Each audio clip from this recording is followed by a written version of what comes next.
Bonjour à tous, je me nomme Chitea Chiteaweg, étudiant en L2 LMD Phasé à l'Université protestante au Congo.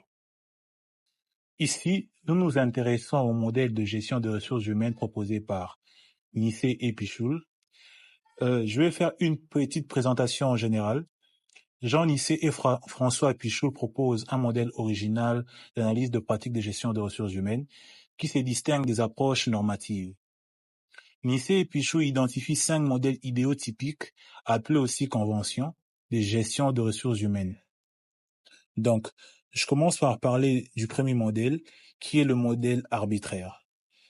Ces modèles se caractérisent par l'absence de règles précises. Les décisions en matière de ressources humaines sont prises de manière informelle, souvent au feeling ou selon le jugement personnel du dirigeant. Prenons l'exemple d'une petite entreprise familiale.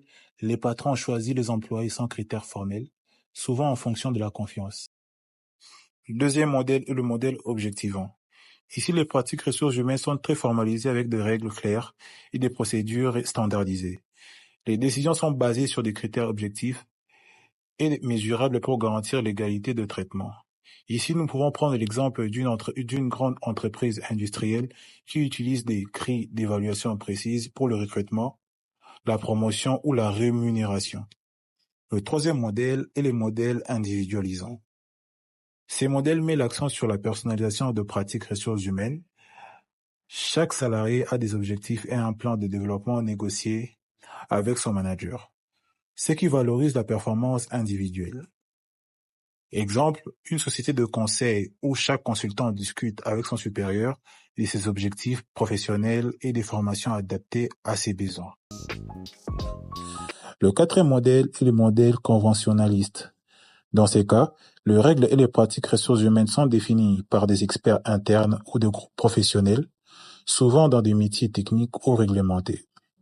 Exemple, dans un hôpital, ce sont les médecins eux-mêmes qui déterminent le critère pour recruter ou promouvoir d'autres médecins, selon les normes propres à la profession.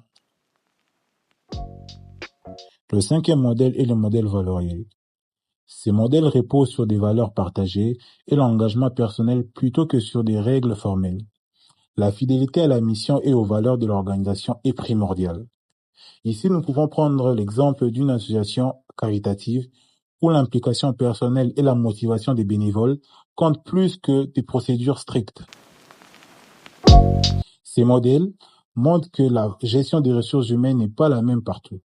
Elle s'adapte à la taille, au secteur, à la culture et aux objectifs de chaque organisation.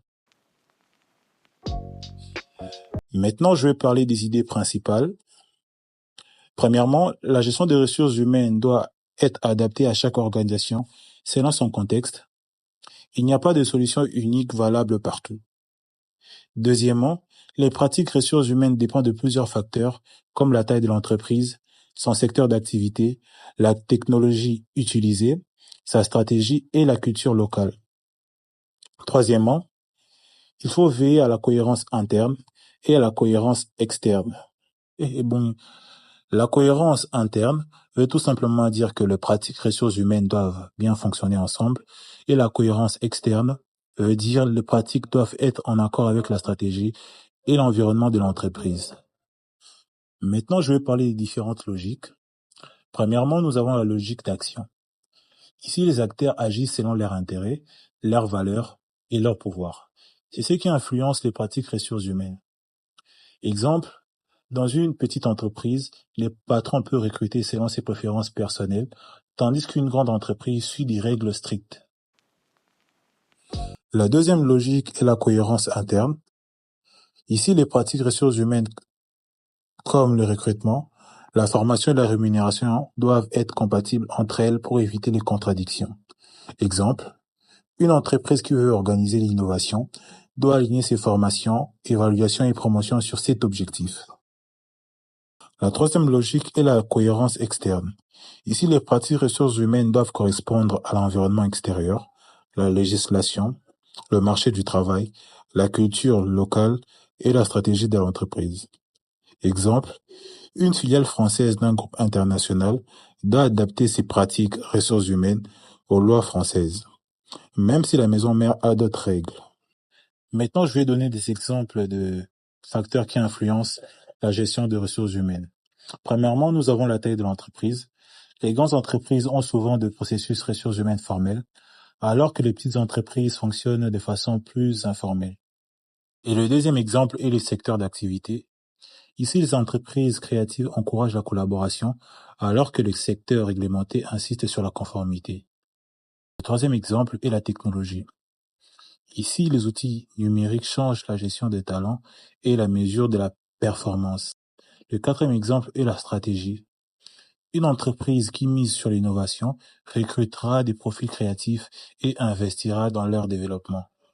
Et pour conclure, les modèles d'Inicé et Pichoul montrent que la gestion des ressources humaines est un système vivant, influencé par le choix des acteurs, la cohérence des pratiques internes et leur adaptation à l'environnement externe. Chaque organisation doit donc construire sa propre gestion des ressources humaines selon ses spécificités. Et merci pour votre attention.